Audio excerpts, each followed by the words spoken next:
आज का ब्लॉग हम स्टार्ट करते हैं। तो जैसे कि बहुत सारे लोगों का कॉन्स्टेंटली मुझे कमेंट आता था कि मैं बहुत सारे पद गायन करती हूँ। तो मैं कभी कभी मतलब वीडियोस में लोगों ने देखा है, हम सॉरी तो बहुत लोग पूछते थे मुझसे कि मैं किस चीज़ का पद गायन करती हूँ, क्या है। तो पहले तो मैंने इसके ये सेकंड पार्ट है, ठीक है। फर्स्ट पार्ट हमने ऑलरेडी इस व्लॉग का बना दिया है, जहाँ पे हम अभी शेयर कर रहे हैं मेरी दिनचर्या, मतलब हम जो राधा वल्लभ संप्रदाय में जो अष्टयाम सेवा और जो रस उपासना का जो नित्य पाठ है जो हम करते हैं, उसका हम रूटीन शेयर कर रहे हैं कि हम कौन से टाइम पे कैसे कैसे करते हैं श्री जी की कृपा से। तो ऑलरेडी फर्स्ट पार्ट मैंने शेयर किया है, जहाँ पे मैंने मॉर्निंग की सेवा रूटीन बताई है, यानी कि सुबह 6:30 बजे से लेके 9 बजे तक का जो सेवा रूटीन है वो मैंने शेयर किया है। फिर दूसरा ब्लॉग मैंने एक और अपलोड किया है आपको मेरे चैनल पे, अगर आप चैनल ओपन करेंगे तो आपको मिल जाएगा, जहाँ पे मैंने जिस एप्लीकेशन से, जिस ऐप से मैं सारी चीज़ों का पाठ करती हूँ, राधा केली कुंज नाम है ऐप का। तो वहाँ पे आपको कैसे कैसे आपको पाठ करना है, क्या पाठ है, कितने पाठ है, कब कर सकते हैं, सारी डिटेल्स मैंने बताई हैं। प्लस मैंने माला कौन सी करनी है उसका भी डिटेल बताया, वो भी आपको मेरे चैनल पे मिल जाएगा। तो इस ब्लॉग में हम स्टार्ट करेंगे दोपहर की जो सेवा रूटीन है हमारी वो। तो अभी बज रहे हैं 11। तो हमने भोग वगैरह जो मॉर्निंग का था वो तो हमने लगा दिया है। अभी जो हमने पाठ किया है वो मैं आपको बता देती हूँ, और इसके बाद हम क्या क्या करने वाले हैं वो मैं आपको बताती हूँ। तो चलिए आज का ब्लॉग स्टार्ट करते हैं। ब्लॉग स्टार्ट करने से पहले अगर आपने चैनल को सब्सक्राइब नहीं किया है तो सब्सक्राइब कर लीजिएगा, बेल आइकन को ऑन कर लीजिएगा, लाइक और शेयर करना बिल्कुल भी मत भूलिएगा। तो ये देखिए यहाँ पे ना, तो मैं आपको श्रृंगार बता देती हूँ आज के हमारे बच्चों का। ये श्रृंगार दर्शन है। आज बहुत अंधेरा है क्योंकि मुंबई में ऑलमोस्ट 10-15 दिन से काफ़ी ज़्यादा बारिश हो रही है, तो अंधेरा काफ़ी है। तो देखिए हमने सुबह तो पहले हमने चैंटिंग कर ली थी, हमने 9:30 बजे तक प्रसादम पा लिया था। ठाकुर जी को मतलब आपने जब आरती कर लेते हैं श्रृंगार आरती, उसके बाद आप जो भोग लगा है वो प्रसादम आपको पाना है। फिर उसके बाद मैंने चैंटिंग कर लिया। अगर आप चाहें तो उसके बाद श्री युगल ध्यान कर सकते हैं। ये रहा श्री युगल ध्यान में कैसा है मैं आपको बता देती हूँ। यहाँ पे आपको सारी चीज़ें मिल जाएंगी। देखिए इसमें मैं आपको एक सुना देती हूँ। श्री प्रियावदन छवि चंद मनो प्रीतम नैन चकोर प्रेम सुधा रस माधुरी पान करत निसी भोर। मतलब हमारे जो प्रिया प्रीतम हैं, इस पाठ में क्या है कि प्रिया प्रीतम के श्रृंगार का और उनकी छवि वर्णन, जो खूबसूरती है उसका वर्णन किया गया है, और बहुत ही सुंदर पद है। इसको आपको कंप्लीट करने में कम से कम 10 मिनट लगेंगे। और ये मेरा फेवरेट भी है, मतलब इनके कंगन के बारे में, नेत्रों के बारे में, हमारी प्रिया जी के मतलब एक एक जो सुंदरता आप देख रहे हैं इन सब का वर्णन किया गया है इस श्री युगल ध्यान में। ये श्री युगल ध्यान हो जाने के बाद यहाँ पे आएगा राजभोग। ये अष्टयाम सेवा का आपको बताती हूँ। आपका जो भी टाइम है राजभोग का, यानी कि आप दोपहर में कितने बजे आप भोग लगाते हैं वो डिपेंड करता है, ठीक है। जैसे कि मेरा टाइम है 12:30 बजे से 1 बजे के बीच में। 12:30 बजे तक हमारा भोग रेडी हो जाता है। तो फिर आपको जब आप भोग लगाते हैं तो आपको इन पद का गायन कर रहा है राजभोग में, और राजभोग आरती आ जाएगी। तो ये हो गया अष्टयाम सेवा का। अब देखिए मैं माला करने के बाद श्री युगल ध्यान करती हूँ, फिर हम आ जाएंगे ये नित्य पाठ में। इसका पूरा डिटेल में मैंने व्लॉग बनाया हुआ है, आपको मेरे चैनल पे मिल जाएगा। तो फिर मैंने ये किया है ब्याहुला का पाठ। देखिए आपको जिस हिसाब से समय मिले आप उस हिसाब से पाठ कर सकते हैं, ऐसा ज़रूरी नहीं है। मैं अपना बता रही हूँ, आप अपने हिसाब से भी कर सकते हैं। तो ये पाठ इतना बड़ा है। ये विवाह गीत है, मतलब जहाँ पे प्रिया प्रीतम का विवाह होता है, कैसे आते हैं, कैसे मतलब बेदी सजती है, कैसे मंडप सजा हुआ है, कैसे सहचरी लोग उनका सखियाँ उनका इंतज़ार कर रही हैं, कितनी खूबसूरत हमारे प्रिया प्रीतम लग रहे हैं, वो सारी व्याख्या इसके अंदर की गई है। तो ये भी आपको जब समय मिले तो आप पढ़ सकते हैं। ये मेरा टाइमिंग है, मतलब भोग वगैरह के, मतलब मेरा प्रसादम हो जाने के बाद मैं इन सब का पाठ कर लेती हूँ। इसके अलावा जैसे कि वृंदावन सतलीला है, भक्त नामावली 42 लीला है, इन सबको करने में मुझे 20-20 मिनट लगते हैं। तो ये मैं बहुत टाइम से करती हूँ। जैसे कि अभी मेरे पास टाइम है तो मैं अभी कर लूँगी, क्योंकि हम 11:30 बजे जाएंगे भोग बनाने के लिए। तो कैसे क्या करना है मैं वो आपको फिर करके बताती हूँ, क्योंकि समझने में आपको दिक्कत होगी, तो हम करके सारी चीज़ें बताएंगे। तो ये सारी चीज़ें हैं। राधे। तो देखिए श्री जी की कृपा से हमने वृंदावन सतलीला भी पढ़ लिया, ब्याहुला, मतलब ऑलमोस्ट हमारा सारा पाठ हो गया है 12 बजे तक। सिर्फ एक बचा है भक्त नामावली 42 लीला, जो कि जिसको कंप्लीट करने मुझे कम से कम 20 मिनट लगता है एटलीस्ट। तो अभी तो हम भोग बनाने चले गए थे, हमारे लाला का भोग बन के रेडी हो गया है, बज रहा है 12:20।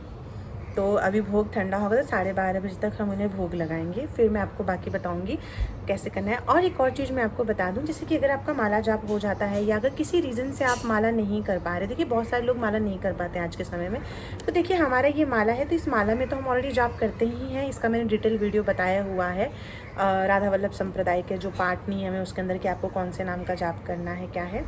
और उसके अलावा जब आपका माला हो जाता है तो ऐसा नहीं कि आपने माला कर लिया तो फिर पूरे दिन आप अपने मनमानी करो या जो आपका मन करे वो करो, ऐसा नहीं है।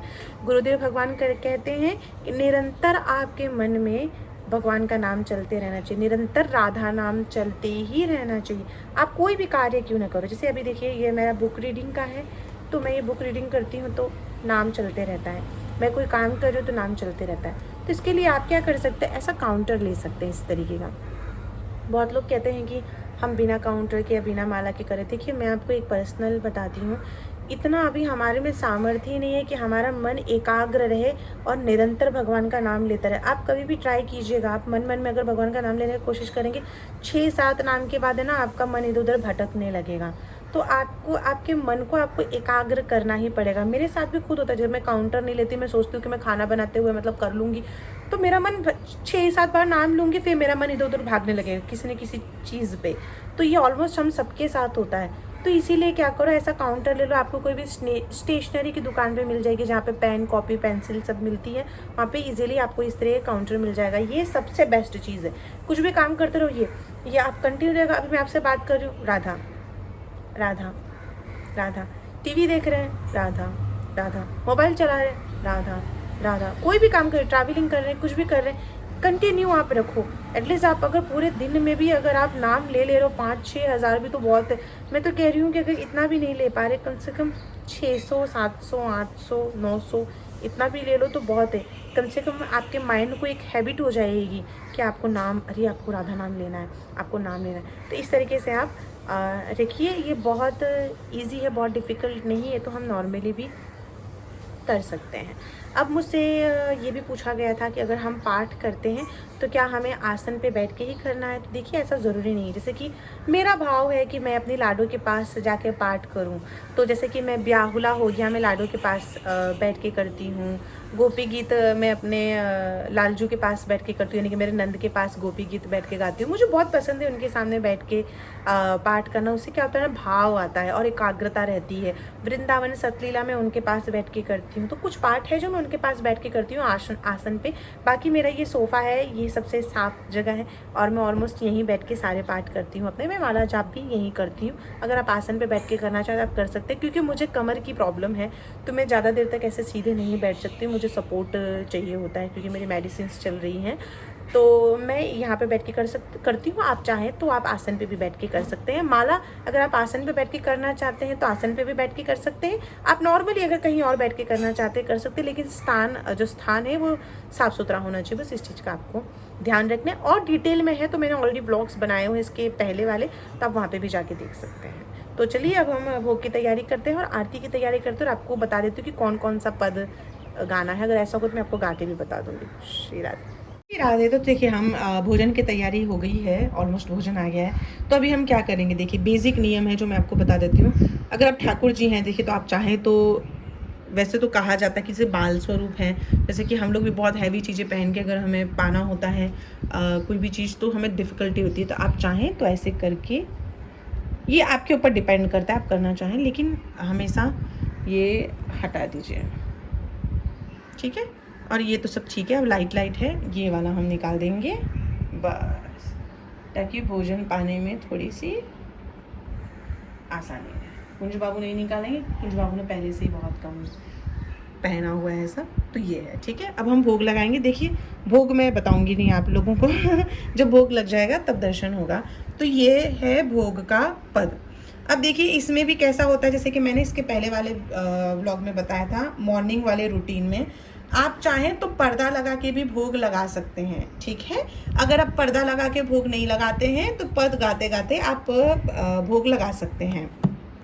अब कैसा है, अगर आप पर्दा लगाते हैं, जैसे मैं दोनों चीज़ें बता देती हूँ। अगर आप पर्दा लगाते हैं तो पर्दा थाली रख दीजिए भोग की, पर्दा लगा दीजिए और पद गायन कीजिए और 15 मिनट तक थाली वहाँ पे रहने दीजिए, क्योंकि जब आप भोग लगाते हैं तो 15 मिनट तक एटलीस्ट थाली भगवान के पास रहनी चाहिए, ठाकुर जी के पास आपको रहने देना है। आप किन्हीं की भी सेवा क्यों ना करें। तो भोग की थाली अंदर रख के पर्दा लगा दें और पर्दा लगाने के बाद बाहर आपको बैठ के ये सारे पद का गायन करना है और 10-15 मिनट तक आपको थाली वहाँ रहने देनी है। और अगर आप हाथ से लगा रहे हैं तो जैसे मैं लगा रही हूँ, तो फिर इस तरीके से आप यहाँ पे रखें। मैं तो यहाँ पे रखती हूँ, फिर जो भी है आपका जो भोग है ये पद गाते गाते आप उनको भोग लगाएं, ठीक है। तो अभी हम पहले भोग लगा देते हैं, फिर हम करेंगे आरती और फिर बाद में शयन। चलिए, हो गया है, अब भोग सेवा हो गई, अब हम करेंगे सीधे आरती। तो धूप भी आप जलाइएगा, आपके पास धूप है तो आप जला सकते हैं। अगरबत्ती तो भी जला सकते हैं, लेकिन भाई ये बांस की अगरबत्ती नहीं होनी चाहिए, इस चीज़ का ध्यान रखें। और चलिए अब हम गाते हैं आरती। आरती मदन गोपाल की कीजिए, देव ऋषि व्यास सुखदास सब कहत नित, क्यों ना बिन कष्ट रस सिंधु की पीजिए। अगर करी धूप कुमकुम मलय रंजित, नववरति का धृत सो पूरी राखो। कुसुम कुतमाल नंदलाल के भाल पर, तिलक करी प्रकट यस क्यों न भाको। भोग प्रभु योग धरी थार धरी, कृष्ण पे मुदित भुज दंडवर चवर डारो। आचमन पान हित मिलत कर्पूर जल, सुभग मुख व्यास कुल ताप जारो। शंख दुंदुभि पडव घंट कल वेणुरव, झलरी सहित सर सप्त नाचो। मजुन तन पाए यह दाय ब्रज राज भज, सुगत हरि वंश प्रभु क्यों न याचो। हो बलि जाऊं नागरी शाम, ऐसे ही रंग करुणि सिवासर, वृंदा विपिन कूटी अभिराम, हास विलास सुरत रस सिंचन, पशुपति दत्त जीवावत काम। जशि हित हरिवंश लोल लोचन अली, करहु न सफल सकल सुख धाम। तो आरती हो गई, भोग सेवा हो गई, आरती हो गई। अब मैं प्रसादम पालूंगी, मतलब आरती के बाद मैं सबसे पहले प्रसादम पाती हूँ, क्योंकि प्रसादम को बहुत ज़्यादा देर तक रखा नहीं जाता है। प्रसाद है, मतलब ज़्यादा टाइम तक रखना नहीं चाहिए।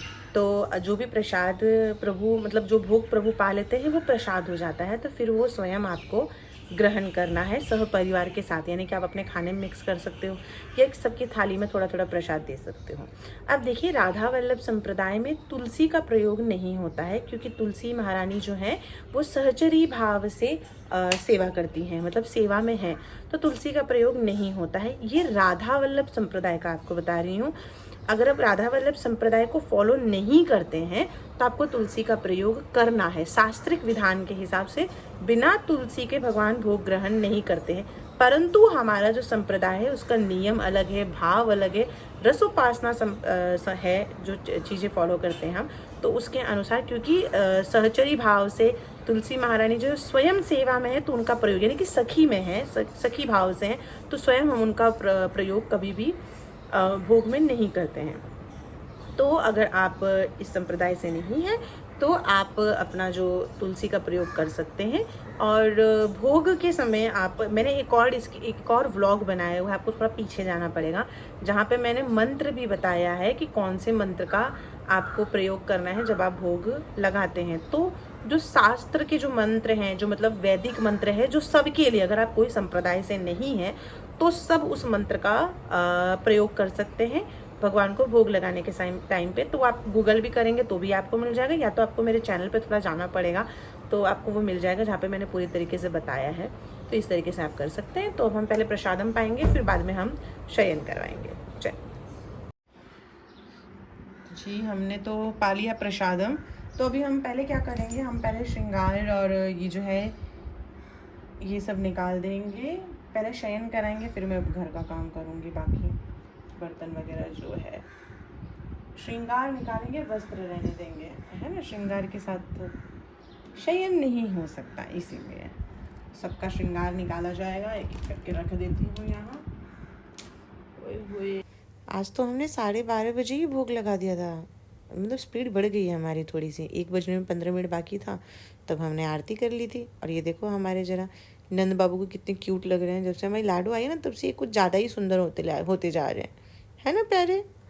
हाँ, कुंज को ऐसे रहना बहुत पसंद है। बोले मैया मेरे को ऐसे रखा करो, ताकतों को मैं सुंदर लगता हूँ, ऐसे ही रहो मुझे। सखियाँ तो ऐसे ही मुझसे इतना प्यार करती हैं, मैं ऐसे रहूँगा तो भी लोग मेरे को बहुत पसंद करेंगे। आई एम क्यूट ना, है ना। ये निकाल दो बेटा, बस हम दादू का श्रृंगार निकालते हैं, बस। लो जी, हमने श्रृंगार अच्छे तरीके से निकालते हैं। लाडो हमारा पोशाक पहन के ही शयन करेंगी। हमने बिंदी भी रहने दिया है, पूरे तरीके से नहीं निकाला है। तो सबसे पहले हम किसको शयन कराएंगे? आपको करना है शयन, आपको करना है। रुको पहले आपका बेड तो ठीक करके आऊँ मैं, पहले बिस्तर झाड़ दिया जाए फिर शयन कराते हैं। तो ये देखिए, ये शयन कक्ष है हमारा, मतलब लाडू का हमारा बेड है। शयन कक्ष यही है, एक ही बेडरूम में सब सो जाते हैं हम लोग, परिवार लोग। तो यहाँ पे हमारे नंद और नंदनी शयन करते हैं। ये ऊपर की तकिया, ये 2 नीचे, ये साइड वाले, ये पीठ पे रखने के लिए, ये इनका ब्लैंकेट। क्योंकि थोड़ा सा परफ्यूम कर देंगे इधर ऐसे, क्योंकि बारिश का टाइम है तो थोड़ा ध्यान रखना पड़ता है। और बेड को अच्छे से झटकना पड़ता है। देखिए बारिश में ना सेवा का बहुत सारा ध्यान रखना पड़ता है, क्योंकि कीड़े विकड़े बहुत ज़्यादा आते रहते हैं, तो उन चीज़ का आपको ध्यान रखना है। तो ये हमारा नंद नंदी का बेड है। और मैं कुंज का बता देती हूँ, ये हमारे कुंज का बेड है। जैसे कि आप देख रहे हैं, खूब सारी तकिया बड़ी बड़ी। यहाँ पे एक तकिया ये रखेंगे, एक तकिया ये रखेंगे, एक छोटी वाली तकिया रखेंगे, ये तकिया पैरों पे रखेंगे। ये सारी चीज़ें भैया, कुंज कम तकिए के साथ नहीं सोते हैं। तो थोड़ा सा परफ्यूम यहाँ पे भी स्प्रे कर देंगे। तो ये सब यहाँ पे हम रेडी रखे हैं। अब लेके आते हैं सीधे शयन के लिए। परफ्यूम रखा है एक, और परफ्यूम का ऐसे 2 देखो रूम स्प्रे रखे मैंने यहाँ पे, रूम में भी स्प्रे करने के लिए। भैया मालिक लोग सोते हैं ना, थोड़ा ध्यान रखना पड़ता है इस सब चीज़ों का। हाँ, अच्छी खुशबू। अब शयन करवाने चलते हैं, बहुत काम होता है। चलो जी, हो गया शयन का टाइम। तो ये देखिए अभी इसमें लास्ट है 14 नंबर का पद है, जो कि है मध्याह्न शयन। मध्याह्न शयन मतलब जो हम दोपहर में सुलाते हैं वो। तो आप कितने बजे सुलाते हो? 1 बजे, 1:30 बजे, जो भी आपका टाइम है। लेकिन दोपहर का जो टाइम होता है वो शयन का होता है। तो आपको श्रृंगार हल्का कर देना है, और ये पद गाते गाते आपको हाथ पाँव दबाते हुए शयन करवाना है। कि योगवन सैन भवन, प्राण प्यारी प्राण रवन, रचत चोंज रस मनोज, पोढ़े सचु पायु, मणिनु को प्रकाश जा, सौरभ उद्गार तहाँ, पान दबा झारी जल धरी तहाँ जाई। खियाई बलि बलि वृंदावन, हित रूप जुगल रसिक भूप, तिनके रस के लिए संपत्ति सचिलाई। नवल नागर किशोर मिली, कुंज कोमल कमल दलन से जारची, गौर श्यामल अंग रुचिरता पर मिले सरस। तो शयन के लिए 3 पद हैं। तो एक पद हम गाते हैं और फिर नंदनी को शयन करवा देते हैं। दूसरे पद में हमने नंद बाबू को शयन करवाया। लास्ट में हमारी कुंज शयन करते हैं, क्योंकि कुंज को थोड़ा ज़्यादा प्यार चाहिए होता है ना, क्योंकि वो छोटे बच्चे हैं अभी, उनके कहने के हिसाब से। तो अभी हमने नंदनी का शयन करवा दिया है, अभी नंद शयन करने जाएंगे। लास्ट में हम कराएंगे कुंज को शयन, है ना। चलो 3 पद हैं, तीनों पद हम एक एक जन को सुना देते हैं, और दोनों जन जल्दी चले जाते हैं शयन करने। हमारे कुंज को थोड़ा सा लाड प्यार करना होता है, तो इसलिए ये थोड़ा लेट जाते हैं, थोड़ा अच्छे से हाथ पाँव दबवाते हैं। फिर वीडियो कॉल पे मामा से, नानी से, सबसे बात करते हैं, जो कि आज मैं नहीं करवाऊँगी। तो ये 1:30 बजे तक का है हमारा रूटीन। डेली हम यही रूटीन फॉलो कर रहे हैं जो मैं आपको बता रही हूँ। तो ये लास्ट हो गया, सारी चीज़ें भी शयन करवा देंगे हमको। फिर जो बर्तन वगैरह मुझे धोना है वो तो सब छोड़ दीजिए, वो मेरा पर्सनल है, उसकी ज़रूरत नहीं। तो ये हम अष्टयान सेवा फॉलो करते, राधा वल्लभ संप्रदाय के नियम के हिसाब हिसाब से फॉलो कर रहे हैं। तो जिसमें 6 बार आरती होती है और 5 बार आपका जो है वो भोग सेवा होती है। तो अगर आप करना चाहें तो इस हिसाब से आप कर सकते हैं पद गायन करके, जो कि श्री जी की कृपा से मुझे नहीं लगा था कि मुझे इतने जल्दी अष्टयाम सेवा मिल जाएगी, लेकिन बड़ी किशोरी जी की कृपा है, कुछ तो उन्होंने विचार किया होगा कि मुझे जैसे मलिन बुद्धि को इतना बड़ा सौभाग्य मिल गया कि हम अष्टयाम सेवा भी कर रहे हैं और सारे नियमों का पालन भी उनकी कृपा से हम करने का प्रयास कर रहे हैं। तो ये हमारे दोपहर की सेवा की रूटीन है। अब संध्या का जो है जब इनको उठाना होता है वो हम आपको नेक्स्ट ब्लॉग में बताएंगे। तो तब तक आप हमारे चैनल को सब्सक्राइब कर लीजिए, लाइक और फॉलो करना बिल्कुल भी मत भूलिएगा और ज़्यादा से ज़्यादा इस ब्लॉग को शेयर कीजिए। श्री हरिवंश।